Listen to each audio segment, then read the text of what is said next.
So do you, you know the story of or Jerry told you the story of how we started with writing to the pen pals? I think it'd be good to go over that story again. Okay. So, I mean, what I remember from, as an adult now, looking back, is that, we heard that, a soldier in Vietnam had been killed, and then we sent this tape. Then you have the tape of us singing, and then each of us saying a little piece about who we are, and then the platoon who got it sent back their thank you, and each of them had their names, and we each of us as students picked one of them to write to.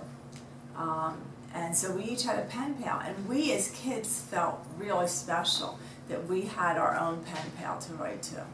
I think it was neat because at that age, it was like the perfect age to sort of tap into a kid's desire to be writing to a pen pal, so it was a perfect age.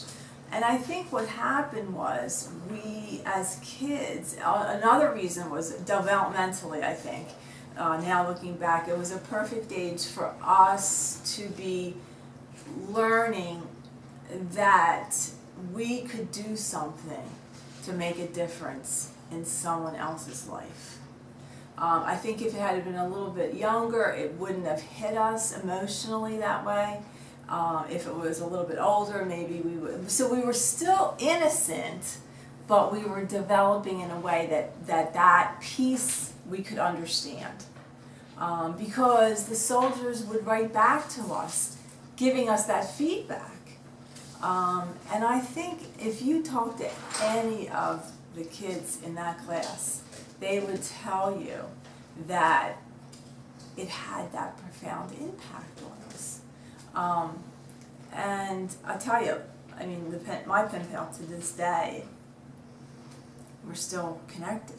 So I think that speaks volumes. That connection for that person and that place and time in his life, that meant something. And I felt that as a 10 or 11-year-old. And that was a gift to me. Not only to him. So I think that's why it's been a lifelong, it became a piece of who I am. And that was why everyone, when it was time to put all this together, we knew it had to be somewhere. It wasn't just each of us, it was something bigger than each of us. And that's why it belonged in the Smithsonian. And parents and grandparents and everything baked cookies for them, anytime they were going to send anything at all.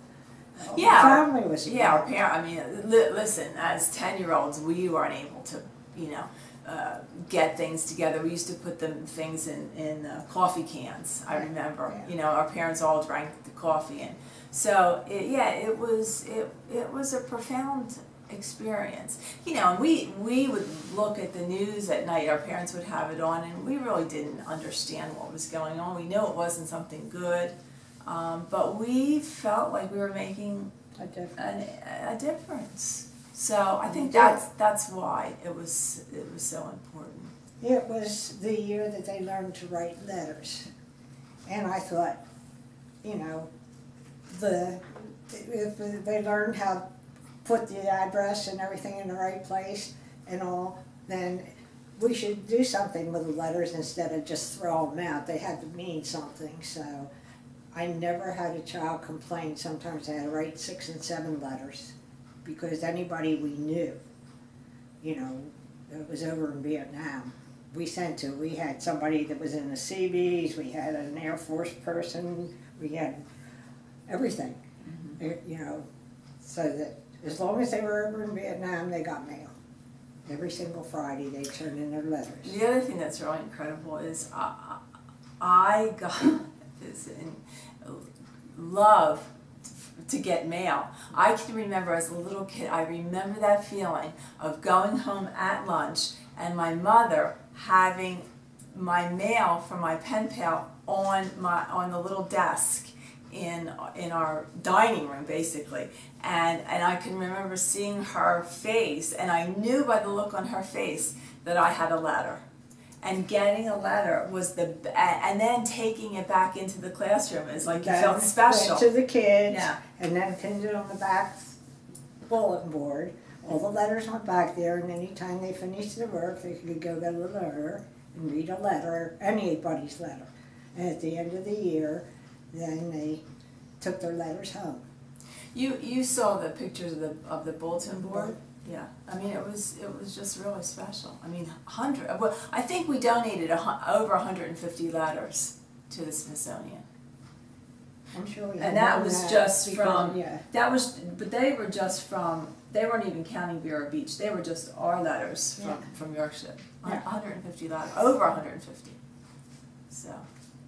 Yeah, Bob and I got a letter a week from Calvin Bailey, the Yeah. platoon sergeant, Right. and Gene Moppert wrote to me, so that he was not a person's pen pal, you know, he wrote to me and he loved those children.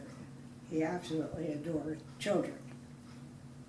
And then it was that when he was killed in action, Sandy came up and gave us the flag that was on his coffin and brought her 18-month-old baby and donated it to the school. And Kathie's mother came in and had a case for the thing, and it had Eugene Moppert on there.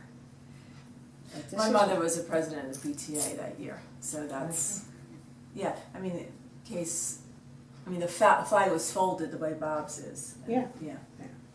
So, yeah, it was a very profound experience.